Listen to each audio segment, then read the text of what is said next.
morning, everybody, and welcome back to another episode of the Accommodation Show. This week, I'm joined by one of the friendliest people in the STR world. His name is Tom Goodwin. Welcome to the show. Thank you, Bart. Really glad to be here. One of the friendliest, smiliest guys that I've ever met on my travels. We met in Phoenix, Arizona a year ago. We shared some time at STR Nerds put on by Steve Schwab and Brooke Faust and their team. And I just remember just giggling with you the whole afternoon. It was a real treat to meet you. And since then, I've been tracking your journey and seeing how much you are willing to give to short-term rentals, the community, and those people around you. But not only that, built an awesome business, which is what we're going to talk about today. Mountain Laurel Chalets, cool business that you've got going, and we're going to talk about that, how you built it, and why you are the nicest guy in short-term rentals. That's a lot to live up to, Bart. I'll do my best. Oh, come on. Tom, tell me a little. I'll tell everybody a bit about yourself. What you get up to in the STR space. Great. I got engaged with in the STR space in 1992 by marrying into a family that was managing cabins in Gatlinburg, Tennessee, which is where the Great Smoky Mountains are. It's a great vacation destination and maybe one of the more premier density locations within the U.S. And they started their business in 1972. Yeah, wow. I married into the family in 92, and we then began to acquire some homes as a part of the management program. And then in 2012, the family asked me to step in as the general manager and oversee the operations and help turn the business around. It was stumbling after the recession in 2008 and 2009. And so I came in for what I thought was an 18-month, 12-month stint.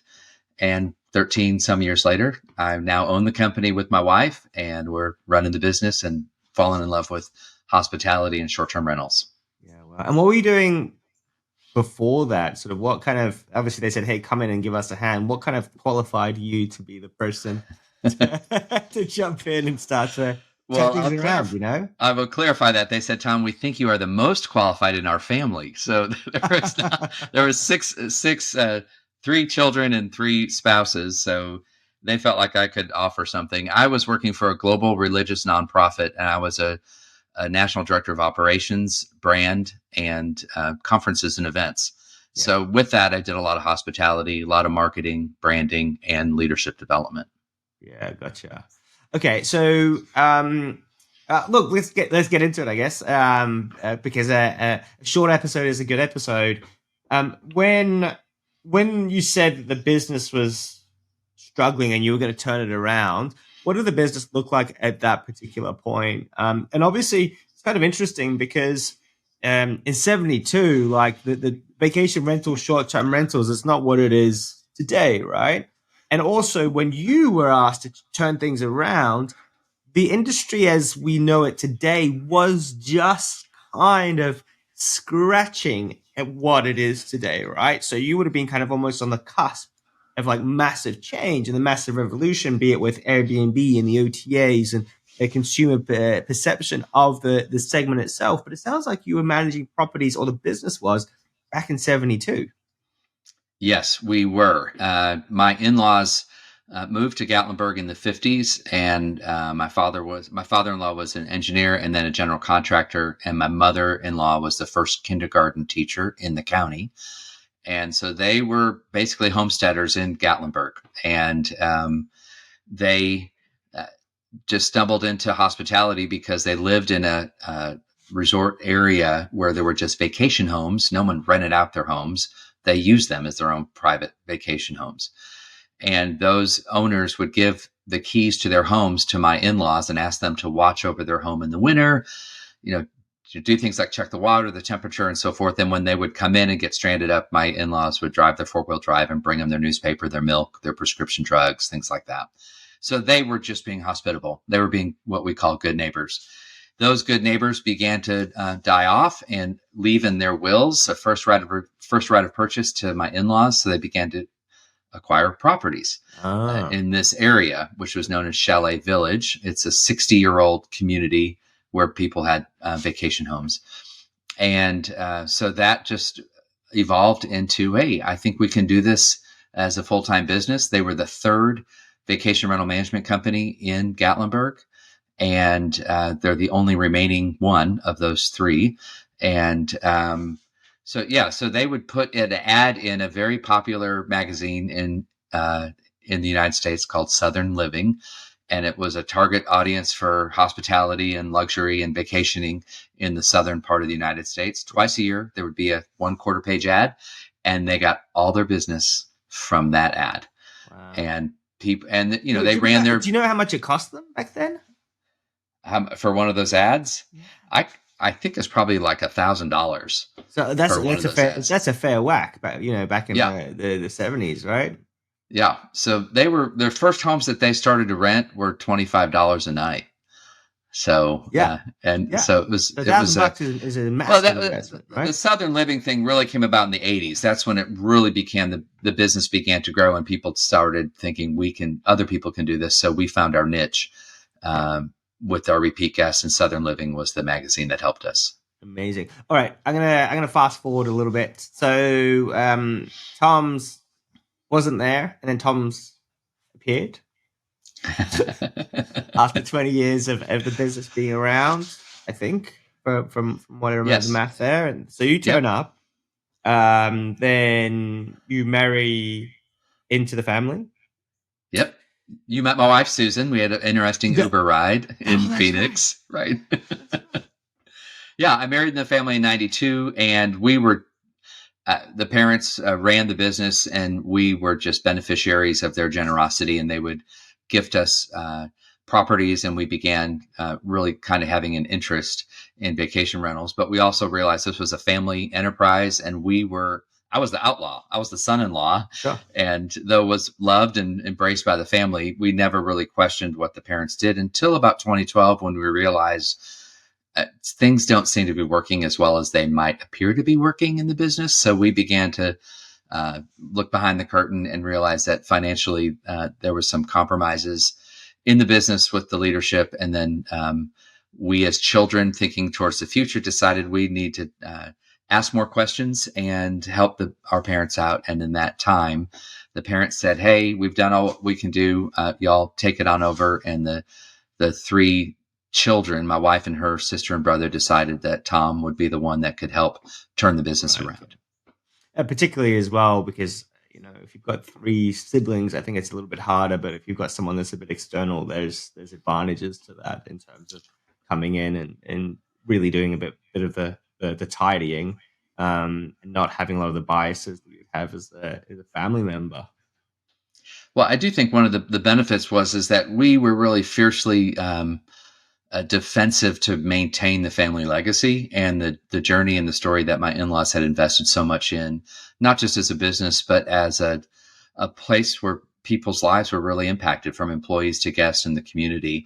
And we were fiercely committed to maintain that legacy. And I think handing it outside the family, someone might have just been, financially motivated to sustain the business. But I think we had some sort of internal drive, I did personally, that wasn't going to allow the business to fail. And that had a sense of sacrifice. You talk about hard work. There's so many people in the vacation rental industry that work their butts off. They work so hard. They're loyal and they're committed. And it was a perfect fit for me to really kind of give my life and kind of have a sense of calling to maintain the family legacy and to keep that on for the next generation. Yeah, it's interesting though, because also at the time, like the way that you talk about it now is probably different to what you were thinking back then, because 18 months and I'm out of here. But I want to get into numbers. I really want to figure out where things are at, how they progress and how they change. So in 2012, do you know how big the business was? Roughly Yes. How many properties were being we had 160 properties, and we had two businesses. We had Mount Laurel Chalets, and then we had acquired a sister business right next door through another operator, and they were more value vacation homes. Immediately after that, I decided to collapse the two businesses, draw them in together to streamline operations. And no, don't pay for two PMSs, two websites, all these other operations. So we put everything together. But in those 160 homes, I discovered that there's about 45 of those homes that were preventing us from being the brand that we needed to be. So we gave ultimatums to those owners, and quickly, within 6 months, went from 160 homes to 120 homes. Our revenue increased about 75% as a result of that cut, because not only were our employees thrilled that the hard homes, the difficult homes were now removed, but we were a lot more efficient with what we did. And then we really moved towards some brand standards of what Mountain Laurel Chalets would be going forward. What were the qualities for that? So I'd say in the next 3 years, we pared down to right at 96 to 102 homes. Jesus. And that was a sweet spot for us, and we were profitable. So we swung the pendulum from 160 homes of not being profitable to being very profitable with 100 homes, and having a much more streamlined process, systems, happy employees, happy guests, better reviews, just better homes that represented our brand. So I didn't want to build something on just, your lowest common denominators of the worst homes really define who you are. So we needed to increase that level. And that's where we let those 40 homeowners go. Yeah, gotcha. Okay, so then with the 160, what percentage were managed for other people, and what percentage was within the business? You mean family owned? We had about 20 properties of those 160. Right. Okay. So really traditional property management company with some of your own supply. Yeah. So then when it went to 100 properties, we had 20. So it was a 20% of the business was ours. And a lot of people would think, you're going to preference your homes, you're going to do that. The problem was, when we took the business over, our homes were probably at the lower end of the spectrum, because our in-laws, as well-intentioned as they were coming out of a mentality of the 70s and 80s. This is good enough. And when you get into 2015 and so forth, people are looking for nicer vacation homes than their current homes. So the standard and the level increased. And that's where they just said, we're not the ones to take in the future. So in that first 3 years, I did massive renovations on all of our that's 20 exactly properties. what I was say. It's like rehabbing stuff. Like you've either got it in you or you don't. And either you can go and you can upgrade and move into something that's already done, or you can take on that project. But it's such a massive thing, and it's a mindset thing as to whether you can do it. We had no other choice but to improve these homes, because we would have to kick ourselves off the program because we weren't at the same standards that we were asking our guests to be at. So we invested as a family a good amount of money to improve those 20 homes. Yeah. And then in 2016, wildfires came through Gatlinburg. We lost half our business in one night, and 9 of those 20 properties we lost. You've gone too far. Okay. You got too far. Because I got a few more questions on the way through. Okay. Because one of the things that you did is you destroy the business to rebuild it. And I mean that in a very, I don't think that's a very diplomatic way of putting it. But clearly you weren't destroying it, but you had to rewind things. And you had to go and say, and take a look at the business and make a plan and a strategy. And that's what I want to talk about. Because you decided that you're going to go from the 160 and find your weakest properties and make this plan.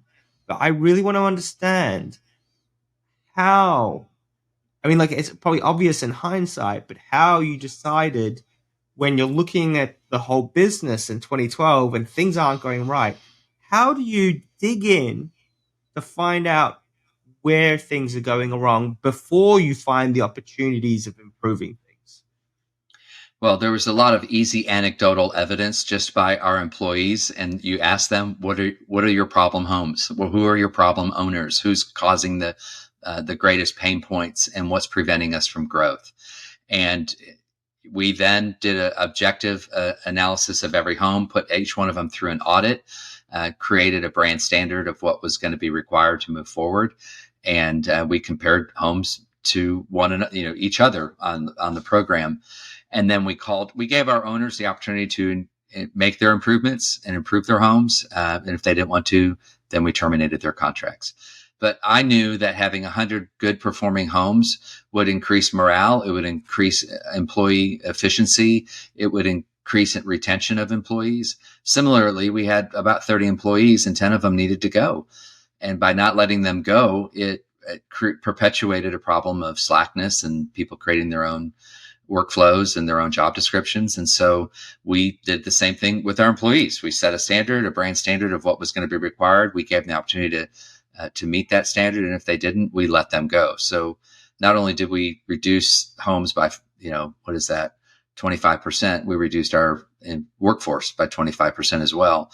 And we distilled it down to a higher common denominator, and that higher common denominator had a higher rate of return, and it had better guest experience, better employee experience, and better owner experience. And were you looking at occupancy and ADR as well when you were doing all of this? Because to me, it sounds like you occupancy and ADR probably wasn't actually the problem. It sounds like everything was kind of running okay. So on the surface, everything looked like it should be fine, but then you weren't profitable. So therefore, there were other issues going on with the properties that weren't performing the way they should, and then with staffing issues as well, where you're probably spending more than you should. You probably didn't have the processes, the workflows internally, rather than maybe potentially exactly what you're showing as a business externally. Yeah, we did a deep dive into all the data on our business, each home, its performance, its ADR, its occupancy levels, and then which homes, all the way down to how much is housekeeping, how much is the cleaning, how much laundry, how much are the supplies costing us, what's all of our overhead per home, and what is the sweet spot, what type of home is the sweet spot that's going to give the greatest amount of return. So we did a lot of heavy lifting with our data to allow us to make some of those decisions. So was clear, easy cuts in the beginning, but then as we looked forward, we're like, okay, which locations are going to allow us to have the best return? But then what are all of our processes? How much is it costing us in our internal laundry to execute cleaning so many pounds of laundry? Can we do that cheaper if we source it out? And we did the math on it, and it was cheaper to do it in-house, even with labor and supplies and so forth. And then we had more control over that and more better results, better standards, and better reviews from our cleaning as well. So we simultaneously did the anecdotal evidence, but then we also used data to drive some of those decisions. Yeah. Okay.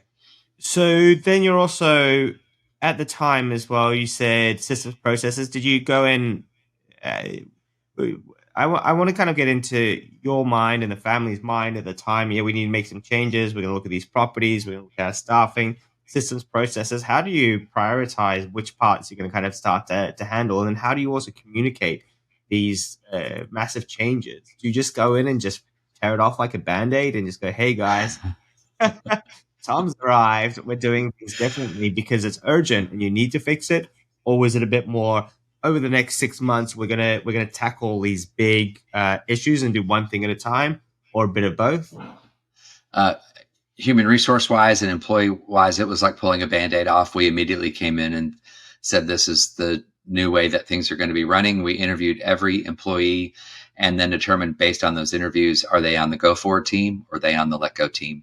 And or are they they need a chance because people are afraid of change and they're nervous and you need to guide them along in that process. So it wasn't a clear cut on some of them were obvious, but others we gave them a runway. But when you change a culture, either people are going to embrace that culture or it's going to repel them and they're going to move further away. But you've got to remain committed to the brand standard and the culture that you want to have and allow other people to leave per se, or to give them the invitation to leave. So there was, looking in hindsight, I'd say, oh yeah, we took care of it all in 6 weeks, 6 months. It was 18 months to turn around all of the aspects of the business to create to mine the new brand. We didn't create a new brand. What we did is we looked at the best of who we were and how do we want to position ourselves for the future in this industry. And then we really created a brand that was very familiar to the best of everything we were. and the best of what my in-laws brought to the business as founders, the best of what our employees gave and what our guests experienced. And then we just said this, we're not going to compromise on this and we're going to go forward. And so that really set the standard and the pace for how we would move forward with employees and even with owners, being willing to let owners go and to realize that if they're going to be a drain and they're going to consume a lot of our employees' time, nitpicking and not being willing to move forward and make improvements that we recommend, or they don't trust us, that's just not an owner that needs to be on our program. Amazing. Okay. So you went from the 160 properties. When we talk about the building it series, you were unbuilding it, taking it down before you could build it back up. Mm-hmm. But then also you said that you had fires come through, which really changed things dramatically for you guys. Yeah, in 2016, November, end of November, the Monday after Thanksgiving, wildfires hit Gatlinburg and the Sevier County area, and particularly one neighborhood and area, Chalet Village, north end, where half of our properties were located, and we lost all the properties in that area. Wow. 9 that we owned as a family, but then 47 or 48 that we managed in total. Wow. And so I thought, we've already rebuilt this business, and now we got to respond to this crisis and the emergency. But we really, at that point, we were very grounded on what our core values were, who we were, what our positioning was, who we were as a company, who the employees were. Our owners were fiercely loyal to us as well. So we just clicked into gear to not only just survive, but to thrive through that time and serve the community, serve our owners. And of course, I spent 2 years working on insurance claims and coaching our owners on how to handle disaster claims. But then since you probably know nothing about, but then because you've got the volume, you're figuring it out for everyone, right? Yes. So we went first. We learned by trial and error, and then became experts as a result, and then consulted and coached all of our other owners. And that was in 2016. So we're almost 10 years away. 9 years away this Thanksgiving, but huge amount of regrowth, restructuring within the community. And then you add in all the other dynamics that have drastically changed within short-term rentals as well.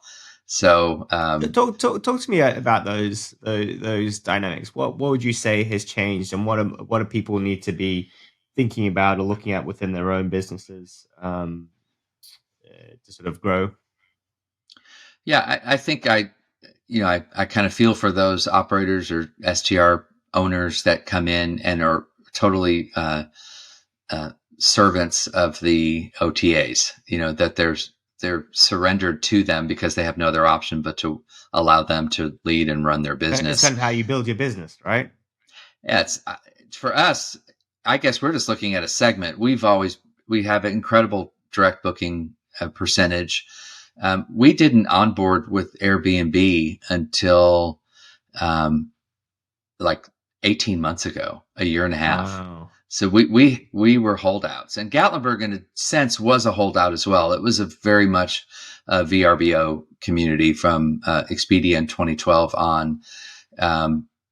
VRBO kind of had a corner of the market in Gatlinburg. In the last 4 years, that's shifted dramatically towards Airbnb. But we were at about an 85% direct booking, which I felt was too high. I really wanted to bring it down to a 2/3 direct booking so that we didn't miss the marketing and billboard opportunity that the OTAs could provide for us. So we swallowed a little reluctantly the Airbnb pill and have used it as an effort to recapture a new audience, use a billboard effect, and then secure those new guests to be lifetime repeat guests with us as well. So we're at about a 65-70% direct booking percentage right now, which I'm really pleased with. But it's what do we do with that 30 to 35% of OTAs, which vast majority of those in these last 18 months have been Airbnb. Interesting. And so it'll raise a lot of questions for people going from, if you feeling that 85% book direct is too much, right? I go, hold on a second. That sounds amazing. But obviously, it's kind of like occupancy. If you're achieving 80 or 90% occupancy, then you actually have a problem because it means that your pricing is wrong. Yeah. You need to be charging more and commanding more margin. So the occupancy drops because it means you're selling it too cheap, most likely. So I assume it's the same sort of logic. Yeah, it's the exact logic because it was the amount of we were missing more bookings. So we have a significant number increase in bookings in the last year than over or this year over last year.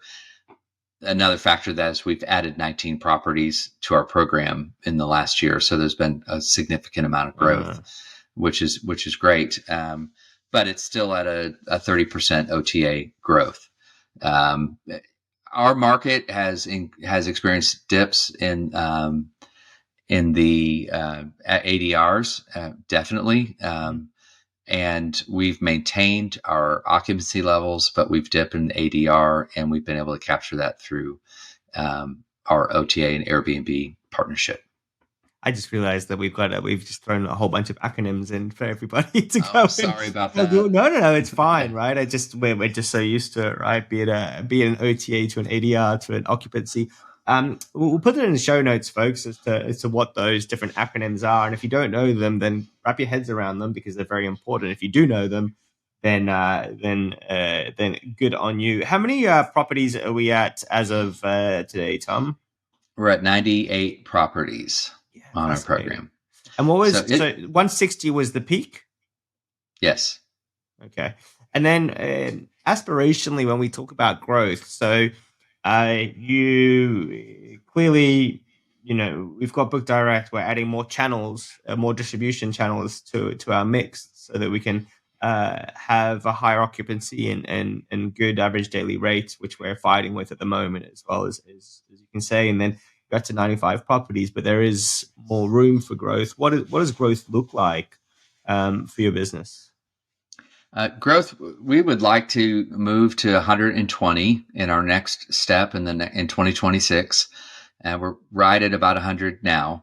And that growth would be not just properties, not just units, not just doors, but it's growth in relationships and the right partners that come with us. And it's an owner that is looking a little bit more the long game.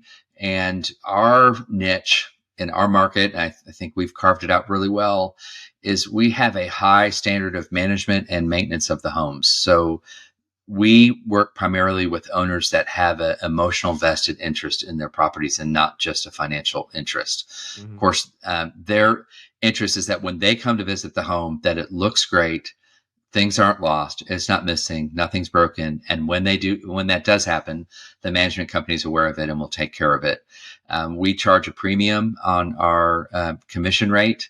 And we kind of say in the US, people really like to shop at the high-end grocery stores, but they like to pay the low-end prices. But you can't get both, with it. So we consider ourselves a little bit more of a high-end management company, high touch. Our employees have incredible expertise and experience. Our average length of years of our employees is in the high teens. So our property management has been with us 36 years. Others have been with us 20 years.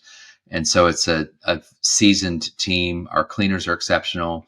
And our growth does not, I will not compromise the brand standard of cleanliness, hospitality, and guest experience as we grow.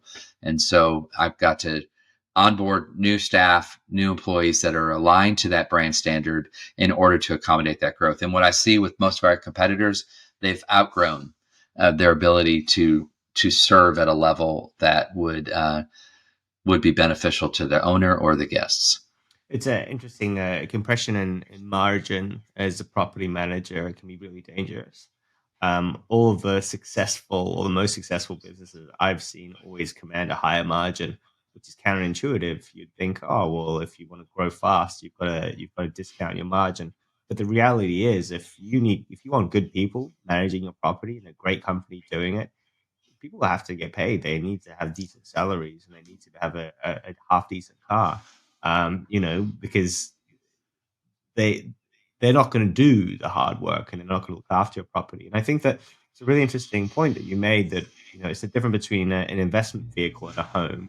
I think in your territory, you have people that have investments, but they are their vacation homes. They're going there because they want a part of it, somewhere that they've dreamed to have a property. It's not just for the investment's sake. And then losing $1,000 or $2,000 here and there isn't that critical.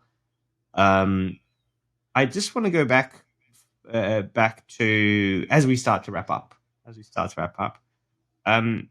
Just that growth path, because working with community is something that I've seen done incredibly successfully with short-term rental businesses, vacation rentals. If you listen to some of these podcasts, you'll see there's Tim Mortimer. You met him last year at I don't know if you remember. He was the other Aussie guy, and he runs round table dinner.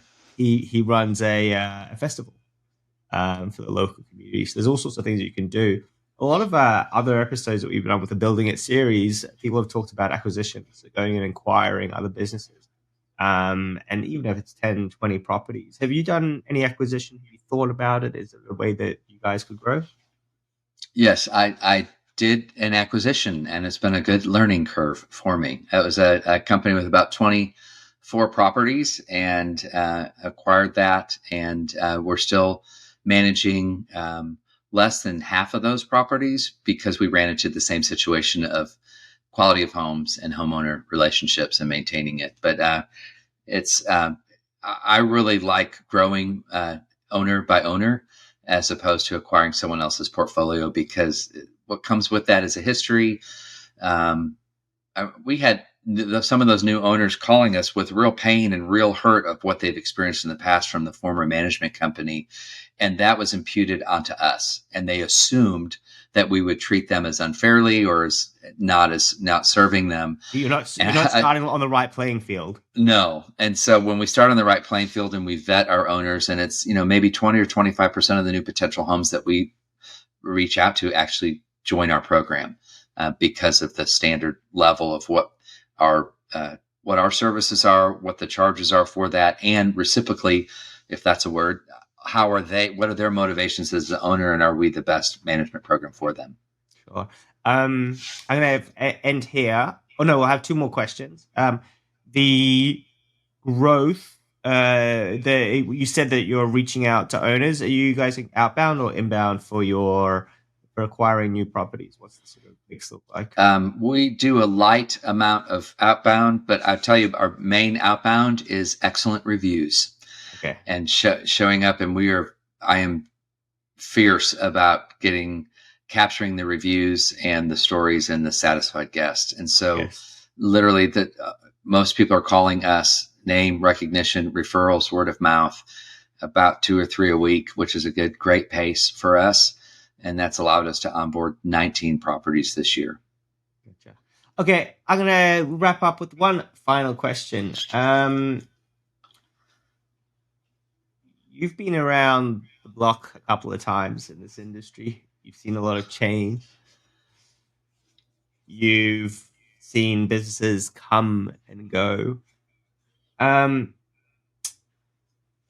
If you're thinking of someone setting themselves up for the next 5 to 10 years in their business right now, what is the number one thing that they need to think about or look at right now in their business to set themselves up for the next 5, 10 years